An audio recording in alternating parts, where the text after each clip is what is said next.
얼마 전에 LG에서 나온 이 탈모 치료 의료기기, 탈모 치료 헬멧을 하나 질렀어요. 상태도 좋고 중고나라에 저렴하게 올라와 있어서 바로 또 매입을 해왔습니다. 퇴근하고 강남에서 의왕까지 가서 직거래로 거래를 하고 왔는데, 제가 이 탈모 관련된 이런 기기들을 직거래로 한 거는 처음이거든요. 실제로 이 탈모인들끼리 만나가지고 어떤 거래를 하는데 서로 머리를 확인하게 되고 시선이 계속 위로 향하고 동질감도 느끼면서 서로 경쟁의식도 좀 있는 것 같고, 왜 탈모 치료하는 의사면서 이런 걸 사가냐고 말씀을 하시더라고요. 제가 거래한 분은 모발이식까지 하신 분이었는데 탈모약 부작용 때문에 약을 못 드시더라고요. 약을 제외하고 이런 할 수 있는 것들을 다 하다 보니까 결국에는 다. 그래서 오늘 영상의 주제는 진짜 효과가 어느 정도인지 논문 베이스로 해서 알려드릴 거고, 탈모치료 의료기기가 3대장이 있는데 이 3대장을 다 사용을 해보면서 느꼈던 것들, 어떤 것들이 좋은지, 좀 어떤 것들이 좀 아쉬운지 비교를 한번 자세하게 해드릴게요. 자, 일단 첫 번째, 남성형 탈모가 진행되는 분들, 그러니까 안드로겐성 탈모가 진행되는 분들은 탈모약은 꼭 드시면서 그 다른 치료들을 하셔야 된다는 거. 다들 잘 아시겠지만 안드로겐성 탈모는 진행이 되는 탈모이기 때문에 밑 빠진 독을 일단 먼저 막아줘야 돼요. 먼저 막아놓고 그 위에다가 미녹시딜, 레이저 기기, 영양제, 주사 치료 같은 걸 추가해 주는 거죠. 그래서 이런 탈모 치료 헬멧도 보조적으로 생각을 하셔야 되는 거고, 메인은 항상 탈모약, 미녹시딜이 돼야 되는 거. 토탈 케어를 시작합니다.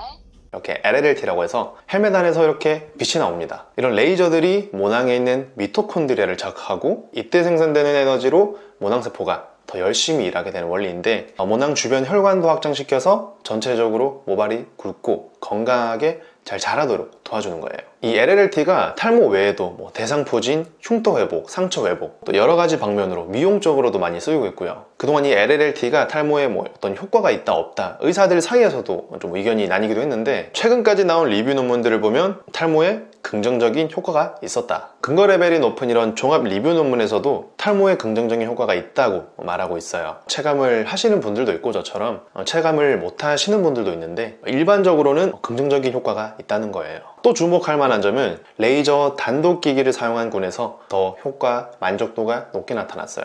LED는 보시는 것처럼 레이저에 비해서 두피 침투도가 낮고요. 에너지 음직력이 낮아서 모낭 미토콘드리아, 또 주변 혈관까지 제대로 된 에너지 전달이 잘 안 된다는 거예요. 이런 레이저 광원을 이용한 어떤 의료기기를 사용할 때는 일단 출력이, 제대로 된 출력이 있어야 되고요. 탈모 부위를 이 광원이 확실하게 커버해 주는 게 중요합니다. 물론 제일 중요한 거는 그 의료기기로 실제로 임상을 했을 때 나온 결과고요. 자, 그래서 제가 생각하는 우리나라 3대 탈모 치료 기기를 간략하게 보면 헤어빔은 레이저 27개, LED 42개, 모발당 평균 11.5 마이크로미터가 굵어지고 단위 면적당 16.5개의 모발이 증가했고요. 이제어풀은 레이저 21개, LED 30개, 7.5 마이크로미터 증가했고 단위 면적당 41.9개 모발이 증가했어요. 자, 다음은 제가 이번에 모셔온 LG 메디헤어인데, 메디헤어는 레이저 146개, LED 104개, 두께 11.82 마이크로미터 증가, 개수는 제곱미터당 13.53개 모발이 증가했어요. 여기까지만 보면 메디헤어가 레이저 개수도 제일 많고 임상도 나쁘지 않고 제일 좋아 보이는데, 또 임상 결과만 놓고 보면 이제어폴이 제일 좋죠. 근데 단순히 이런 결과값만 놓고 어떤 제품이 제일 효과가 좋다고 말하기는 조금 어려워요. 그래서 이런 의료기기들을 한꺼번에 모아놓고 동시에 연구를 진행하지 않는 이상 직접적인 비교는 어렵다. 그래서 결론은 효과는 대충 다 비슷하겠구나. 레이저 개수가 많고 또 어떤 게 내 두피를 정확하게 또 조사해 주겠구나. 여러 가지 변수가 많기 때문에 그냥 다 비슷하겠구나 생각을 하시면 돼요.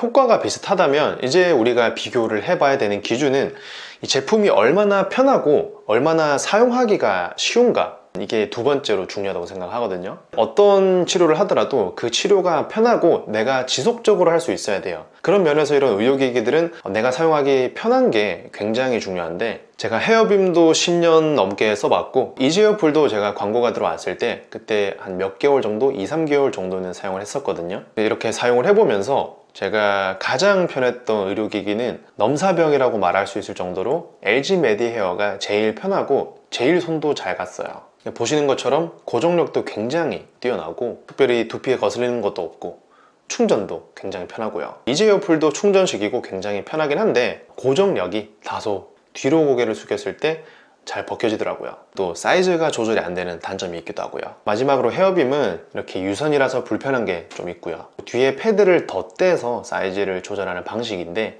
이게 날씨가 더워지거나 두피가 좀 상태가 안 좋을 때는 괜히 피하게 되는 게 있어요. 그래서 사용하기 편한 거는 LG 메디에어가 제일 편했고요. 그리고 이지 헤어풀, 마지막으로 헤어빔 순이었어요. 헤어빔이 이번에 신제품 충전식으로 또 어떤 기기를 개발하고 있다고는 하는데, 자 마지막으로 또 가격을 봐야겠죠. 이렇게 가격을 또 비교를 해보시면 가격과 편리함은 비례한다. 비행기도 비즈니스가 제일 비싸잖아요. 만약에 나는 진짜 가격 필요 없어, 조금 비싸도 괜찮아, 내가 진짜 오래 사용하고 싶고 편하게 사용하고 싶어, 그렇게 생각하시는 분들은 LG 메디에어로 가시는 게 맞고요. 나는 너무 비싼 건 싫고 안 편해도 잘 쓸 수 있어, 난 가성비가 좋은 게 너무 좋아, 이런 분들은 헤어빔으로 사시면 되고요. 오늘은 저출력 레이저, 이 탈모 치료 헬멧, 탈모 치료 의료 기기에 대해서 조금 자세하게 이야기를 해봤는데요. 제품들을 구매를 하실 때 이게 진짜 효과가 있는지 일단 의심이 들잖아요. 저는 뭐 그게 엄청 드라마틱한 효과를 내진 않더라도 좀 사용 안 하는 것보다 사용하는 게 저는 괜찮다고 생각을 하고요. 실제로 제가 일하는 병원에서도 사용을 하고 있고, 시중에 여러 가지 탈모 치료 기기들이 나와 있는데 어떤 제품이 좋고 어떤 제품을 사야 될까 좀 고민을 하시는 분들이 제 영상이 좀 도움이 되셨으면 좋겠어요. 오늘 영상은 여기까지고요. 저는 다음 영상에서 또 인사드릴게요. 감사합니다.